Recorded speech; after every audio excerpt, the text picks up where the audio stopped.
Mga katrops, welcome back ulit sa aking channel, Sports React PH. At ngayon nga ay pag-uusapan natin ang nakakabiglang anunsyo ni Paul George sa Philadelphia 76ers.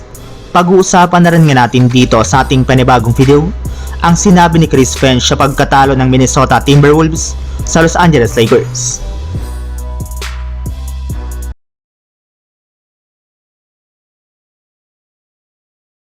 Kasunod nga po mga katrops ng pagkatalo ng Philadelphia 76ers kahapon sa New York Knicks, ay nagkaroon na nga po ang kanilang team ng 9-game losing streak at bumagsak na nga po sa 20 wins at 38 losses ang kanilang kasalukuyang record sa standings bilang top 12 sa Eastern Conference.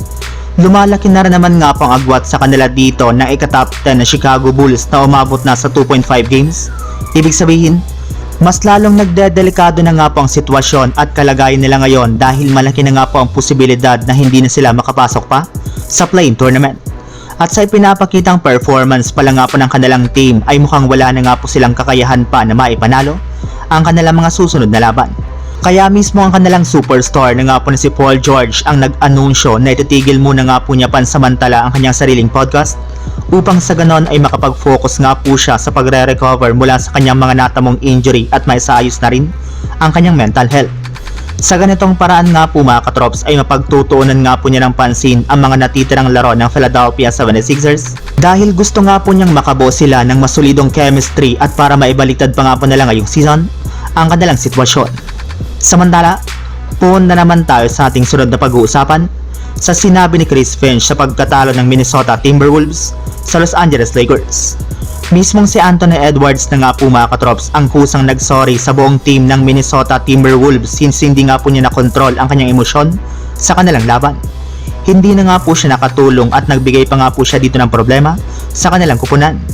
Pero sa kabila nga po ng naging pahayag na ito ni Anthony Edwards ay marami pa rin nga pong mga fans ang nagreklamo sa mga referee since masyado nga po itong pumabor sa Lakers sa pagbibigay nga po nila dito ng napakaraming free throws na umabot ng 46 attempts na siyang ikinatalo ng Minnesota Timberwolves. Hindi rin naman nga po ikinatuwa ng mga ito ang pagtanggal nila kay Anthony Edwards, ngunit sa naging pahayag nga po ng head coach ng Wolves na si Chris Finch, kailangan nga po talaga ni Edwards na bumawi sa kanilang team at kontrolin ang kanyang emosyon dahil sigurado nga po na mas dadami ang mga knuckle foul sa kanya ng mga referee. Bukod rin nga po dyan mga katrops, ay pinuri rin naman nga po nito ang Lakers sa ginawa nitong magandang performance. Since simula nga po ng hindi maganda ang kanilang shooting sa 3-point line ay sinubukan na nga po nito na sumalaksak sa ilalim ng basket at kumuha ng foul at free throws.